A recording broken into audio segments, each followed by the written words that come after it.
Good morning friends. आज हम लोग क्या देखेंगे? तो आज हम लोग अब फिजिक्स में ये डे नंबर 3 है और 3 का लेक्चर नंबर 2 होगा। यानी कि आज हम लोग भार यानी वेट से शुरू करते हैं। हम लोग का टारगेट क्या है कि आने वाले जो एग्ज़ाम होंगे बीपीएसएससी के यानी बिहार दरोगा का मेन एग्ज़ाम हो या बिहार दरोगा का प्री एग्ज़ाम हो या ईएसआई का प्री हो या फॉरेस्ट ऑफिसर का एग्ज़ाम हो चाहे 66वीं बीपीएससी का प्री या कोई भी वन डे एग्ज़ाम हो, उसको 100% गारंटी के साथ क्लियर करना है। इन्हीं सब लक्ष्य के साथ हम लोग समग्र अध्ययन कर रहे हैं। इसी कड़ी में आगे बढ़ते हैं। तो सबसे पहला टॉपिक सामान्य विज्ञान का रखा हूं और उस सामान्य विज्ञान में फिजिक्स से शुरू किए हैं। तो देखते हैं, पृथ्वी पर वस्तुओं के भार में सबसे अधिक पृथ्वी पर जो वस्तुओं का भार होगा सबसे ज़्यादा कहाँ होता है? जहाँ सबसे अधिक गुरुत्वाकर्षण शक्ति यानी पोल यानी उसके ध्रुव पर। पृथ्वी पर वस्तुओं का भार सबसे कम भूमध्य रेखा पर। कृत्रिम उपग्रह में रखी वस्तु होगी, कैसी होगी? तो उसका भार नहीं होगा, यानी भारहीनता की अवस्था में होगी। चंद्रमा पर वस्तु का भार होगा पृथ्वी की तुलना में छठा भाग। पृथ्वी अपनी अक्ष के परितः घूमना अगर बंद कर दे तो क्या होगा? वस्तुओं के भार पर प्रभाव पड़ेगा और ध्रुवों के अतिरिक्त प्रत्येक स्थान पर उसका भार ज़्यादा हो जाएगा, केवल ध्रुव को छोड़कर। पृथ्वी की घूर्णन गति बढ़ने पर क्या होगा? तो यहाँ कहा गया घूर्णन गति बढ़ने पर वस्तुओं के भार पर प्रभाव पड़ेगा। ध्रुवों के अतिरिक्त हर स्थान पर वस्तुओं के भार में कमी आ जाएगी। यानी कि पृथ्वी का घूर्णन गति मतलब क्या? पृथ्वी कैसा है? एक लट्टू के समान है जो पश्चिम से पूर्व की ओर बहुत तीव्र गति से नाच रहा है। अगर यह घूर्णन गति को बढ़ा दें तब क्या होगा? वही क्वेश्चन पूछा गया है। अगर यह बढ़ जाए तो क्या होगा? इसका जो पोल है नॉर्थ पोल और साउथ पोल, इसको छोड़कर बाकी सब जगह वस्तु का भार क्या होगा? तो कम हो जाएगा। और यदि पृथ्वी स्टॉप हो जाए यानी घूमना बंद कर दे तो भी नॉर्थ पोल और साउथ पोल को छोड़कर बाकी सब जगह इस जो भार है वह बढ़ जाएगा।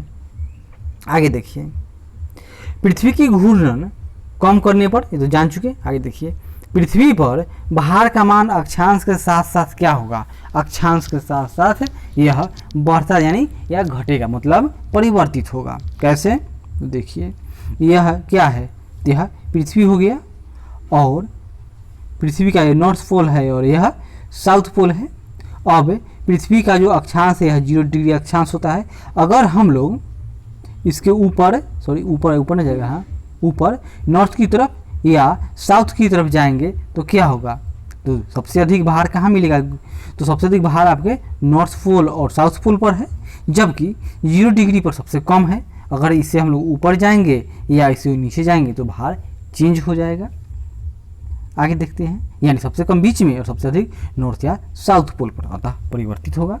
लिफ्ट के ऊपर जाने पर उस पर स्थित वस्तु का भार बढ़ जाएगा।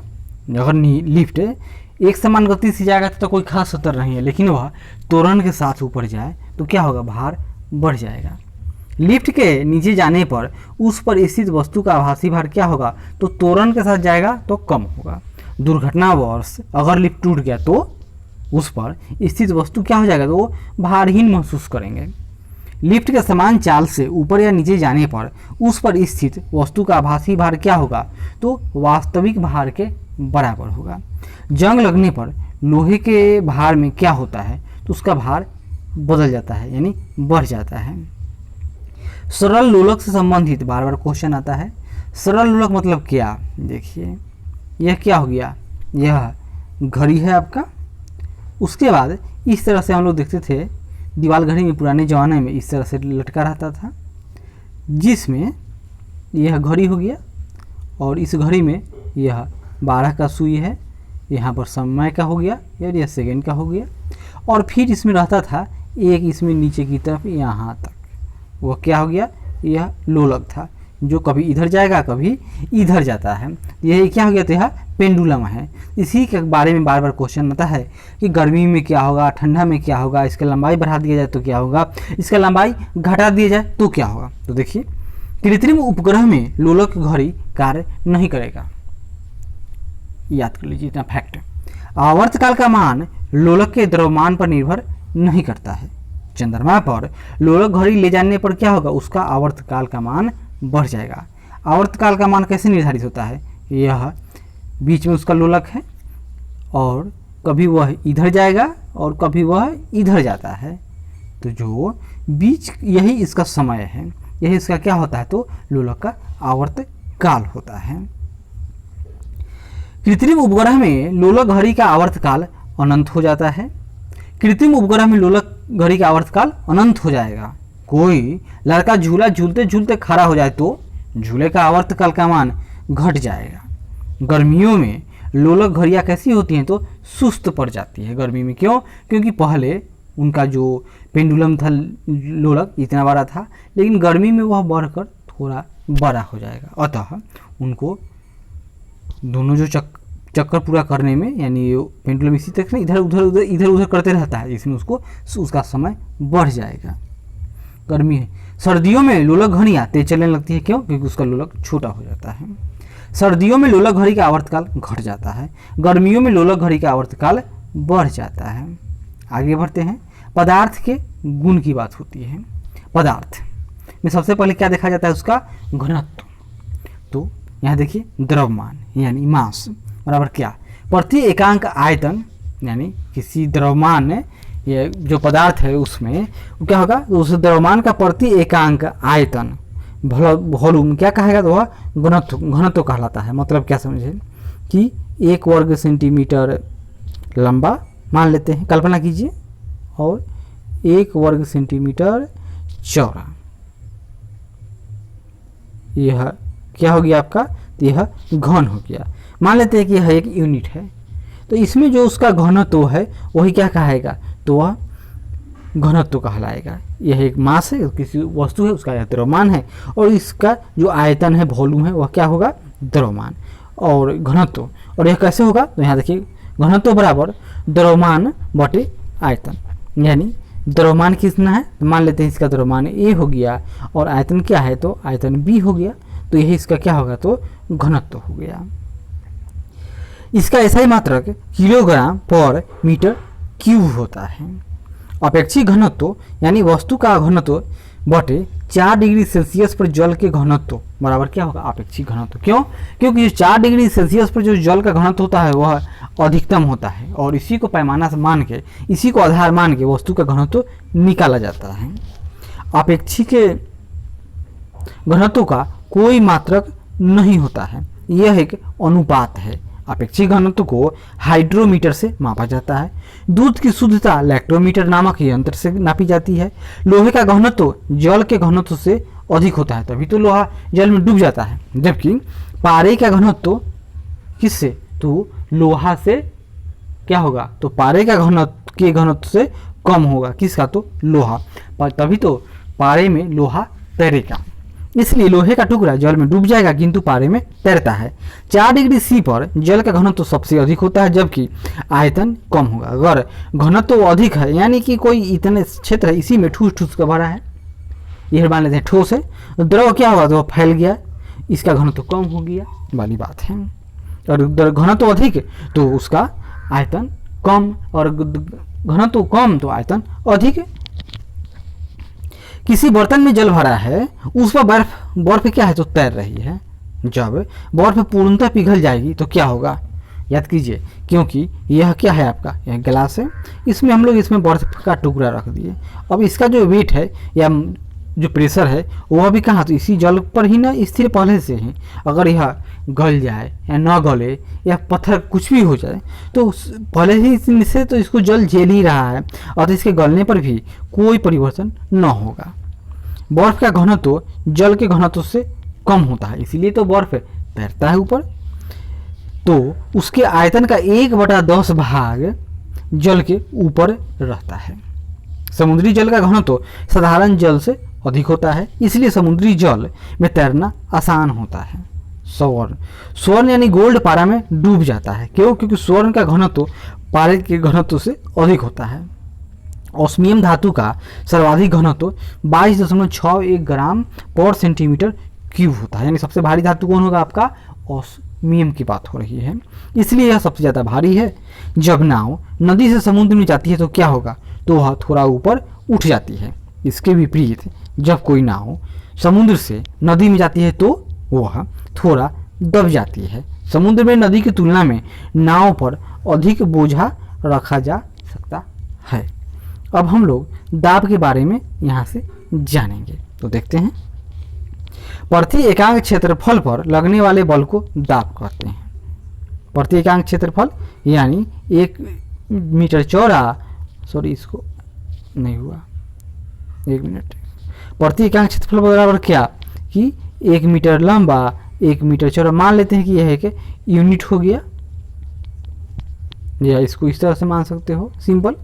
और इस पर जो लगा प्रेशर वह क्या है, वही दाब है। इसका ऐसा मात्रक न्यूटन मीटर स्क्वायर होता है। क्या होगा, तो दाब का ऐसा मात्रक न्यूटन पर मीटर स्क्वायर होता है, जिसे हम लोग पास्कल कहते हैं।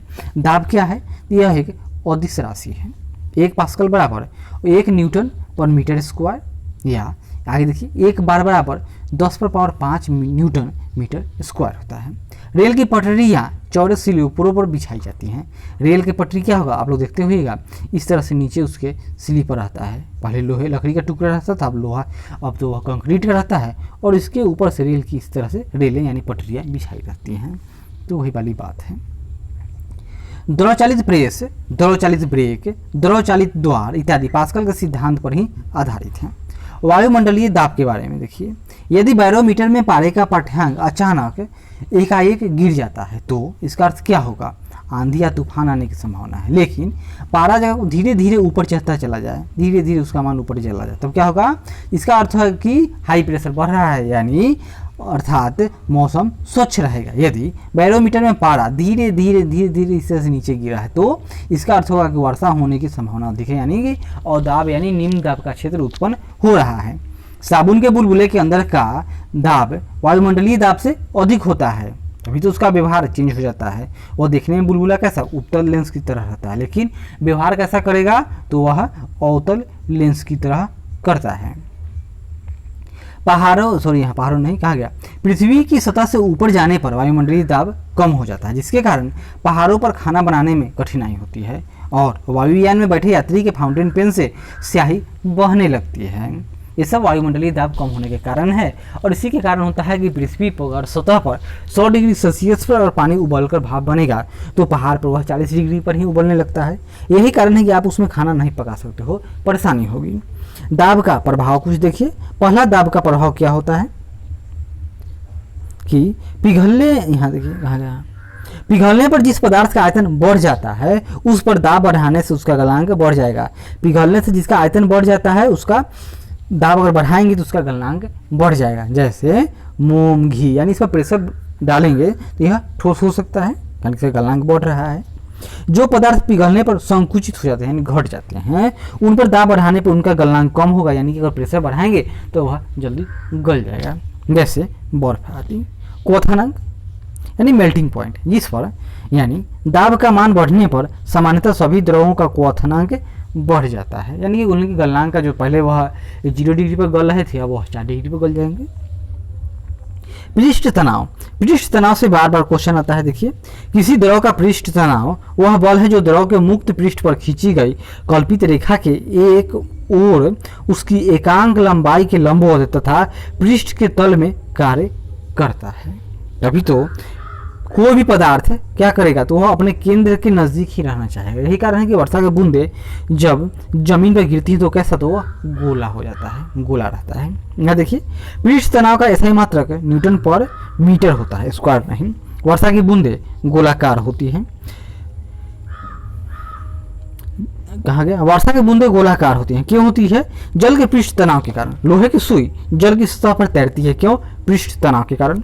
जल के पृष्ठ तनाव को कम किया जा सकता है, उसको गर्म कर दीजिए, तेल या साबुन या डिटर्जेंट डाल दीजिए, कम हो जाएगा। जब द्रव में विद्युत धारा प्रवाहित की जाती है तो इसका द्रव के पृष्ठ तनाव पर क्या प्रभाव पड़ेगा, घट जाएगा।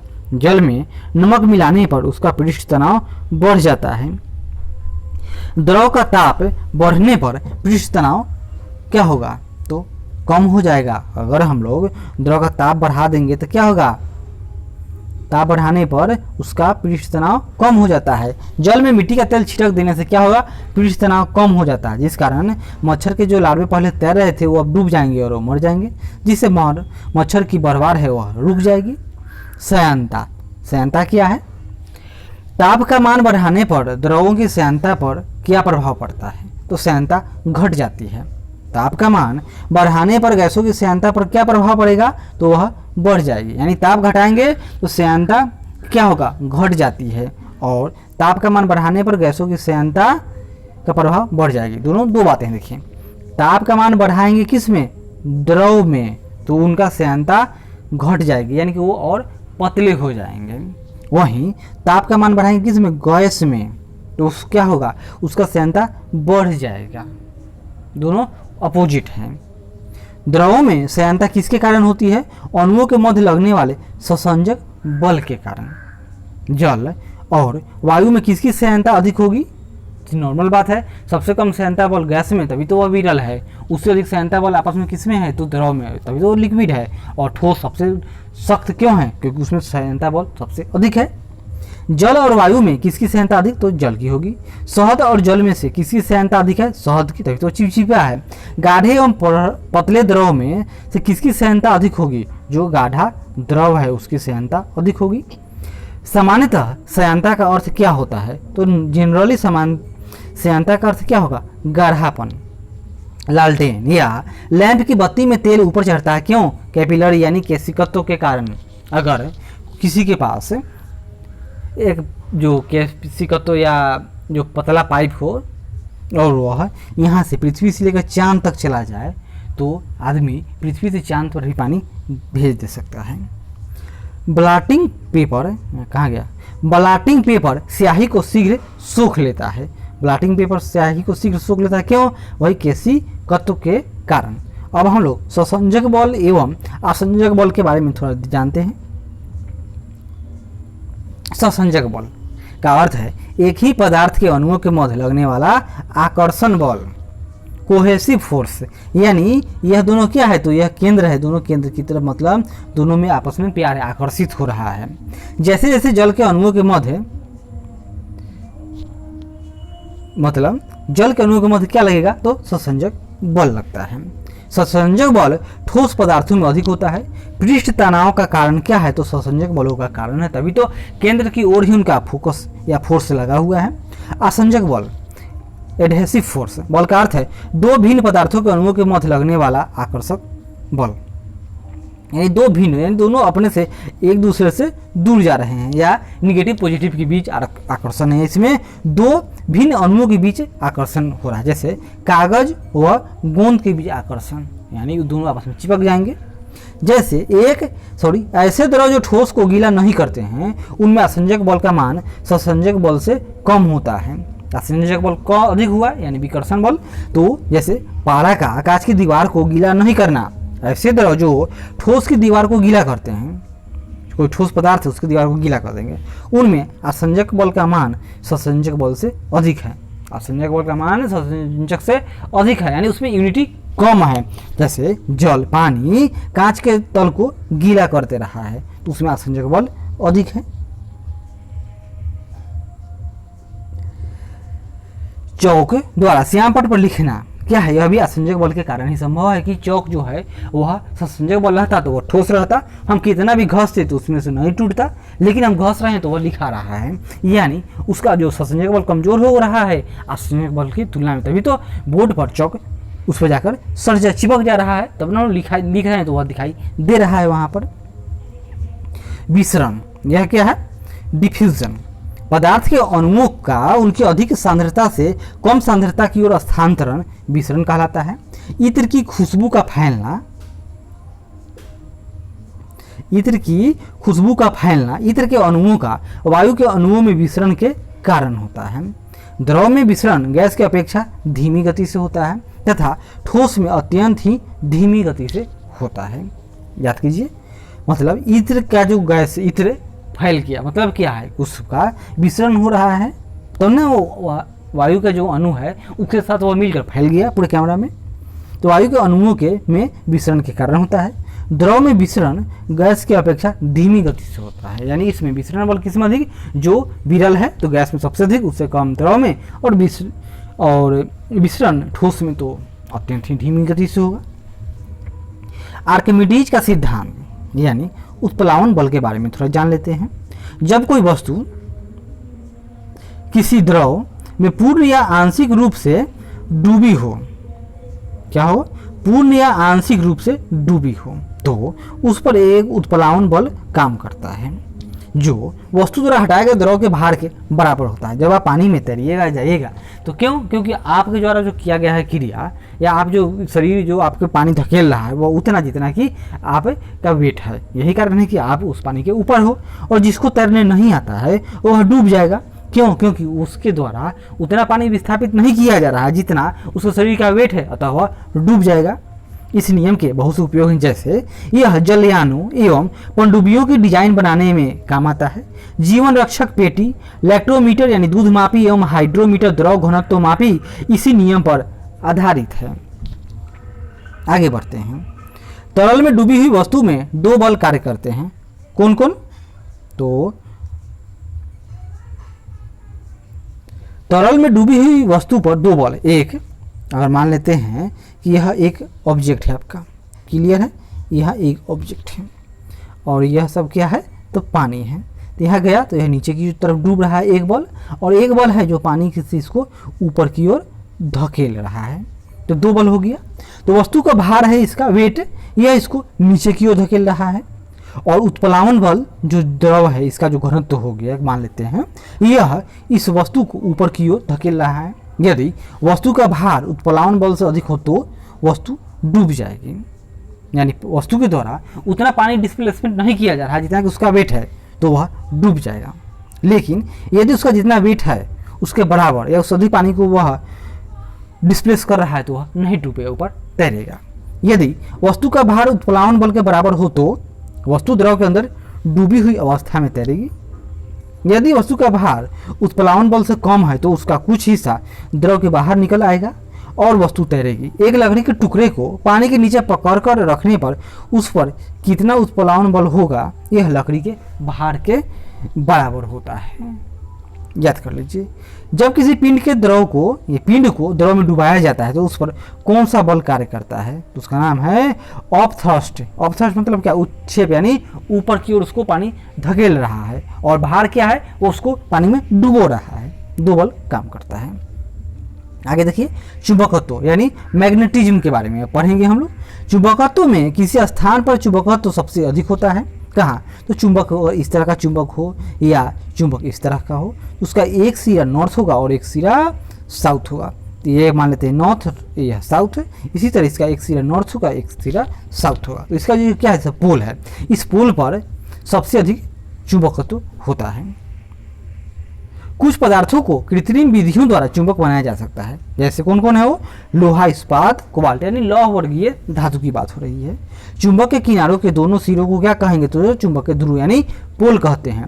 चुंबक में किसी स्थान पर चुंबकत्व सबसे कम कहाँ होगा, तो उसके मध्य में होगा। यदि किसी चुंबक को धागे से बांधकर स्वतंत्रता पूर्वक लटका दिया जाए तो क्या होगा, स्थिर हो जाने पर उसकी दिशा उत्तर और दक्षिण में ही होगी। तभी तो इसी का इस्तेमाल कर कंपास बनाया जाता है, जो समुद्री जो नाविक होते हैं उसका इस्तेमाल करते हैं। अस्थायी चुंबक बनाए जाते हैं नर्म लोहा से, सॉफ्ट आयरन से। अस्थायी चुंबक बनाए जाते हैं किससे, सॉरी कहा गया, अस्थायी टेम्परेरी नर्म लोहा से, और अस्थायी फिक्स चुंबक तो वह इस्पात से। ट्रांसफार्मर का कोर बना होता है नम लोहे का। सिद्धांत किसका, ट्रांसफार्मर का सिद्धांत आधारित है विद्युत चुंबकीय प्रेरण के सिद्धांत पर। एक लंबी धारावाही कुंडली कहलाती है क्या, तो परिनालिका। गतिशील वैद्युत आवेश उत्पन्न करता है चुंबकीय क्षेत्र। गतिशील वैद्युत आवेश क्या उत्पन्न करेगा, चुंबकीय क्षेत्र। तभी तो पृथ्वी का अपना मैग्नेटिक बेल्ट है, जो उसके बारे में हम लोग ज्योग्राफी में डिटेल से पढ़ते हैं। अणुचुंबकीय पदार्थों के उदाहरण है platinum, sodium, potassium, oxygen, aluminium आदि। यानी कि एक होता है लौह गुण वाले तत्व जो चुंबकत्व को दर्शाएंगे, और एक होता है अलौह जो चुंबकत्व को नहीं दर्शाएंगे। लौह चुंबकीय पदार्थों के उदाहरण है लोहा, कोबाल्ट, निकेल आदि। आगे देखिए, प्रति चुंबकीय पदार्थों के उदाहरण, यानी ये चुंबक के खिलाफ है, अपोजिट है, तो उनका नाम है चांदी, सोना, जिंक, जल, हाइड्रोजन आदि। चुंबकीय तीव्रता का मात्रक क्या होता है? वेबर पर मीटर स्क्वायर। चुंबकीय तीव्रता का मात्रक वेबर पर मीटर स्क्वायर, या इसको लोग पूछता है क्या नाम है इसका? टेस्ला। आगे बढ़ते हैं। इसके बाद अब हम लोग देखेंगे विद्युत के बारे में, तो देखते हैं।